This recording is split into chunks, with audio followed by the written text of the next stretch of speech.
اس seminar کی مہمان خصوصی سابق چیئرمین UPCC کے ساتھیوں، آج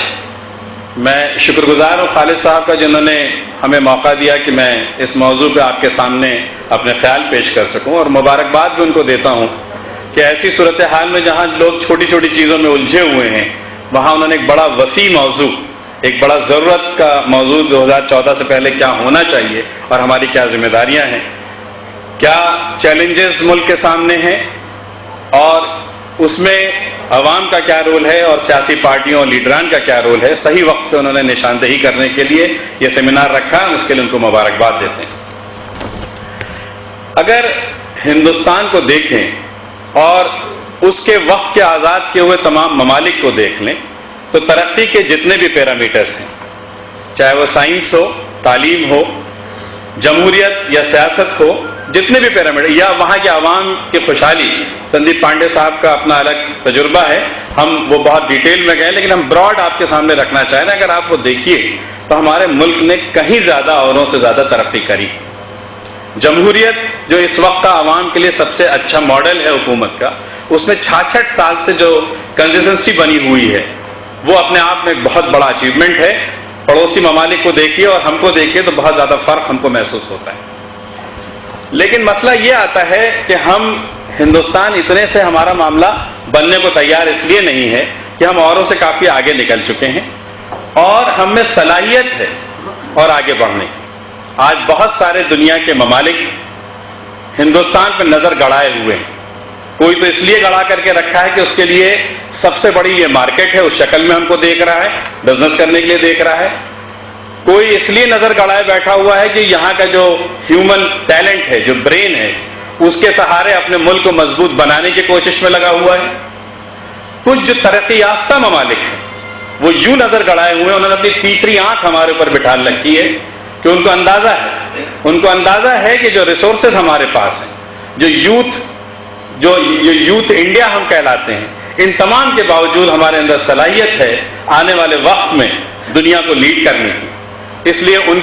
کے ایجنڈے میں بڑا امپورٹنٹ ہے کہ اتنے آسانی سے ہندوستان کو اپنی صلاحیت پہ، اپنے مستقبل پہ جا کر کے اور پورے دنیا میں ہم لیڈ کر سکیں، اتنے آسانی سے ہم کو تو کرنے نہیں دیں گے، تو وہ اپنی ایک تیسری آنکھ ہمارے اوپر گڑائے بیٹھے ہیں۔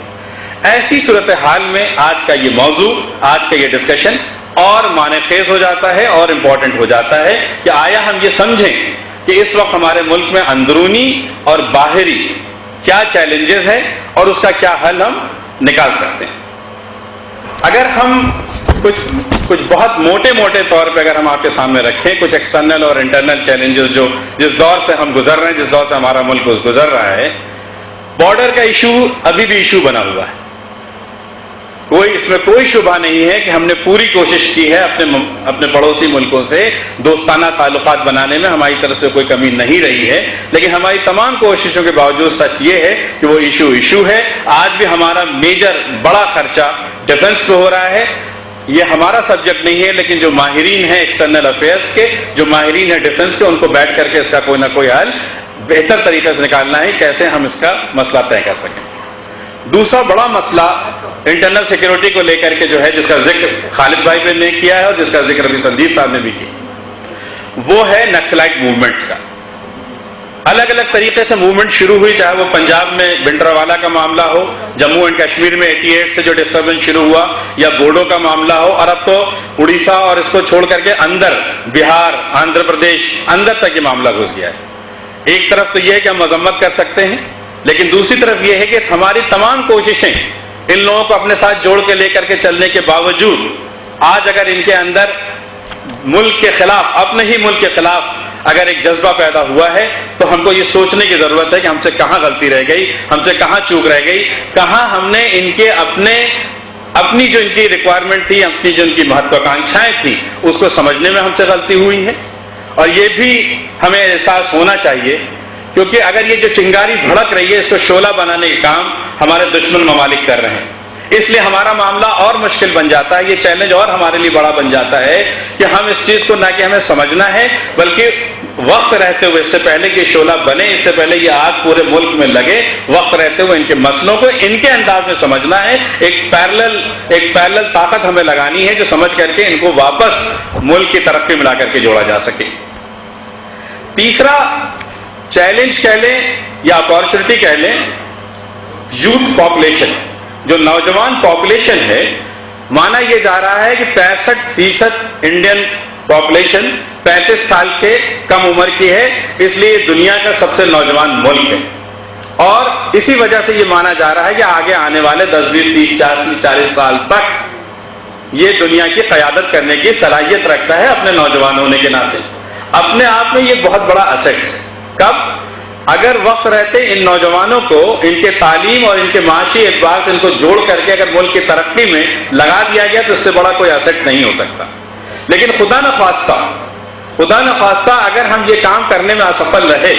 اور اگر ہم نے ان کو صحیح راستے نہیں دکھلا پائے اور صحیح مواقع نہیں فراہم کر پائے تو اس سے بڑا چیلنج بھی ہندوستان کو آنے والا 10-15 سال میں اس سے بڑا کوئی چیلنج نہیں ہو سکتا. جبکہ آپ کے اپنے لوگ آپ کے سسٹم پہ لائبلٹی بن جائیں اور اتنی بڑی شکل میں بن جائیں تو اس وقت ہم چاہے کر کے بھی کچھ نہیں کر پائیں گے. آج یہ موقع ابھی ہے ہمارے پاس کہ وقت رہتے ہم اس کا صحیح استعمال کریں اور اس پوری پاپولیشن کو ہم ڈیویڈنڈ بنائیں نہ کہ لائبلٹی بنائیں. اس فیلڈ میں کام بھی بہت ہو رہا ہے. آج سینٹرل گورنمنٹ جو UPA گورنمنٹ کا جو نالج کمیشن پردھان منتری نے بنا رکھا ہے اس میں الگ الگ NGOs اور کارپوریٹ کے لوگ لیے گئے ہیں. ایک بڑا پروگرام اسکل ڈیولپمنٹ کا چل رہا ہے اور 2020 تک یہ ٹارگیٹ ہے کہ 5 کروڑ لوگوں کو اسکل دے کر کے ان کو امپلائبل بنایا جا سکے اور پھر اس کو اور ہم ملٹیپلائی کرتے جائیں سو دیٹ یہ پاپولیشن ہماری ایسٹس بن سکے. لیکن اگر خدا نخواستہ یہ بھی کرپشن کے نظر چڑھ گئے جو عموماً ساری اسکیمیں چڑھ جاتی ہیں تو اس کا حل اس کا امپیکٹ بہت برا ہمارے ملک میں ہونا ہے. اس لیے ہماری ضرورت ہے کہ ہم جتنا کوشش کر سکیں اس اسکیم کو نافذ کرنے میں جو جہاں پہ بھی ہے اویئرنیس کے لیول پہ لوگوں تک پہنچانے کے لیول پہ اس میں ہم کو اپنا حصہ اپنا رول ادا کرنا چاہیے. مائنورٹی اقلیت یہ چوتھی بڑی پاپولیشن پرابلمس ہیں. دیش کا 20 سے 22 کروڑ جو اپنے آپ میں 6واں 7واں ملک ہو سکتا ہے پوری دنیا کے بڑے جو 6-7 ملک ہیں ان کی آبادی 20-22 کروڑ ہے. اگر ملک کا 20-22 کروڑ طبقہ مین اسٹریم سے نہیں جڑ پایا کنہیں وجوہات سے اور اگر آگے ہم نہیں جوڑ پائے تو مجھے کہیں سے بھی نہیں لگتا کہ سارے کے سارے اثاثہ اور سارے کے سارے ریسورس ہونے کے باوجود ہم ایک سپر پاور ایک بڑی طاقت بن جائیں. یہ ناممکن سی بات ہے. اس لیے اس بات کو سمجھنے کی ضرورت ہے اور جو اکثریتی اور اقلیت میں جو لوگ ترقی یافتہ ہیں یہ ان کے کندھوں پہ ذمہ داریاں ہیں. جو ملک ایک اسپیڈ سے چل رہا ہے اور جو پچھڑ گیا ہے وہ ٹھہر گیا ہے اس کی اسپیڈ کو ہم کو ملٹیپلائی کرنے کی ضرورت ہے. اتنی بڑھانے کی ضرورت ہے کہ وہ مین اسٹریم کے ساتھ جا کر کے جڑ سکے اور کاندھے سے کاندھا ملا کر کے چل سکے. اس فیلڈ میں بہت کام ہو رہے ہیں. سینٹرل گورنمنٹ میں آپ نے سنا ہوگا پچھلے 8-9 سال میں باقاعدہ ایک الگ سے مائنورٹی کی منسٹری بنائی گئی. 15 پروگرام پردھان منتری کے رینیو کر کے دیے گئے. اس میں تعلیم اور رہنے کا اور معاش کا اور سیکورٹی کا سارا مسئلہ دیا گیا. لیکن بدقسمتی سے اس پورے اسکیم کا فائدہ زمین پہ فی الحال آج تک نہیں پہنچ پایا اور جس کا نتیجہ یہ ہو رہا ہے کہ مائنورٹی میں ایک احساس کمتری اور بڑھتی جا رہی ہے اور وہ ایک ڈیجیکٹڈ فیل کر رہے ہیں ریجیکٹڈ فیل کر رہے ہیں اور یہ بڑا خطرناک بہت ہی ڈینجرس سچویشن ہے. یہ بڑی پرابلم ہے بڑا چیلنج ہے. وقت رہتے ہوئے سسٹم کو اس بات کو سمجھنا پڑے گا زیادہ ریسورس لگا کر کے اس کو مین لائن سے جوڑنا پڑے گا. پانچواں جو ہمارا بھروسہ ہوا کرتا تھا سسٹمز کے 2 بڑی چیزوں پہ. جب ہمارے ساتھ ناانصافیاں عوام کے ساتھ ہوتی ہیں تو عموماً لوگ پولیس یہاں بھاگتے تھے انصاف کے لیے. یہ کسی سے بھی چھپا ہوا نہیں ہے. پچھلے کچھ سالوں میں پولیس کے اوپر سے اعتماد عوام کا ہٹ گیا ہے. کچھ غلطیاں کچھ کرپشن کی وجہ سے کچھ پولیس کی غلطیاں اور کچھ یہ پورا سسٹم ہمارا آؤٹ ڈیٹڈ ہو رہا ہے. جو انگریزوں نے اپنی سہولت کے لیے کبھی بنایا تھا آج وہ میرے خیال میں A to Z بغیر فل اسٹاپ چینج کیے بائی اینڈ لارج وہی سسٹم چل رہا ہے. وہ آبسلیٹ ہو چکا ہے. پورے سسٹم کو رینیو کرنے کی ضرورت ہے ریفارم لانے کی ضرورت ہے. اور پولیس سے جب آپ کو انصاف نہیں ملا تو ہم عدالت کی طرف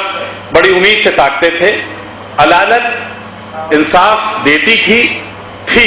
بدقسمتی سے بہت زیادہ تو نہیں لیکن کافی حد تک عدالت بھی بائسڈ ہو چکی ہے اور اس میں فیصلے 100%